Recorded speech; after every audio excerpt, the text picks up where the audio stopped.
श्रीराम समर्थ. नियम थोडा करावा पण तो शाश्वताचा असावा. ज्या झाडाची वाढवावी असे आपल्याला वाटते त्या झाडाला आपण पाणी घालतो, त्याची मशागत करतो, त्या झाडाकडे जास्त लक्ष पुरवतो.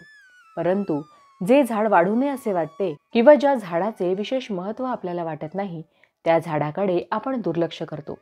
तसे जेणेकरून परमेश्वराच्या ठिकाणी बुद्धी स्थिर होईल त्याची जोपासना करावी. देहाकडे, विचारांकडे, विषयांकडे दुर्लक्ष करावे, म्हणजे आपोआपच त्यांचा विसर पडेल. ज्याप्रमाणे एखाद्या झाडाची जोपासना करताना त्याला गुराढोरांनी खाऊ नये म्हणून त्याच्या भोवती कुंपण घालावे लागते, त्याप्रमाणे परमार्थ हा खरा कुंपणातच ठेवावा. तो जितका गुप्त राहील तितका चांगला. त्याचे प्रदर्शन झाले तर त्याला दृष्ट लागते. म्हणून परमार्थ हा कोणाच्या न कळत परंतु अत्यंत आवडीने करावा. झाड लावल्यावर ते किती वाढले आहे हे कोणी रोज उकरून पाहत नाही. त्याप्रमाणे अनुभवाच्या प्रचितीच्या मागे लागू नका, त्यामुळे प्रगती खुंटेल. हट्टी आणि व्यसनी माणसे एका दृष्टीने मला आवडतात, कारण त्यांचा हट्ट भगवंताच्या मार्गाला लावला की झाले. परमार्थात नियम थोडाच करावा पण तो शाश्वताचा असावा, म्हणजे जेणेकरून भगवंताचे प्रेम लागेल याबद्दलचा असावा आणि तो प्राणाबरोबर सांभाळावा. जे अत्यंत थोर भाग्याचे असतात त्यांनाच ध्यानमार्ग साधतो. हा मार्ग फार थोरांचा आहे. ध्यानामध्ये जगाचाच विसर पडतो. त्या अवस्थेमध्ये दिवस काय पण 5 वर्षे सुद्धा जातील, पण त्याच्या देहाला काही होणार नाही.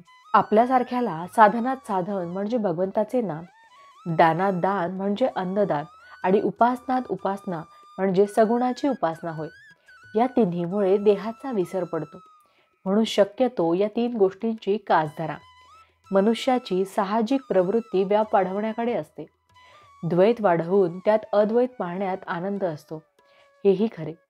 साधे मधमाशांचे उदाहरण घ्या. त्या अनेक झाडांवरून मध गोळा करतात आणि नंतर तो पोळ्यात एकत्र करतात. अशा एकत्र केलेल्या मधाचा केवढा गोड साठा होऊ शकतो बरे. अशा रीतीने सर्व द्वैतामध्ये एक अद्वैत म्हणजे एक राम पाहायला शिकावे. आणि ज्याला सर्वत्र राम पाहणे असेल त्याने स्वतःमध्येच राम पाहून प्रत्येक कृती ही रामाची समजावी. स्वतःमध्ये राम पाहिल्याशिवाय तो सर्वत्र पाहता येणार नाही. तेव्हा स्वतःचा म्हणजेच देहाचा विसर पडल्याशिवाय सुख लाभणार नाही आणि हा देहाचा विसर राममय सृष्टी झाल्यानेच होईल. म्हणून अखंड भगवंताच्या अनुसंधानात राहा. भावार्थ: परमार्थाला अगदी स्वतःपासून सुरुवात करायची असते. जानकी जीवन स्मरण जय जय राम. महारुद्र हनुमान की जय. समर्थ रामदास स्वामी महाराज की जय. सब संतन की जय. श्री अनंत कोटि ब्रह्मांड नायक राजाधिराज सच्चिदानंद सद्गुरु श्री ब्रह्म चैतन्य महाराज की जय. जय जय रघुवीर समर्थ.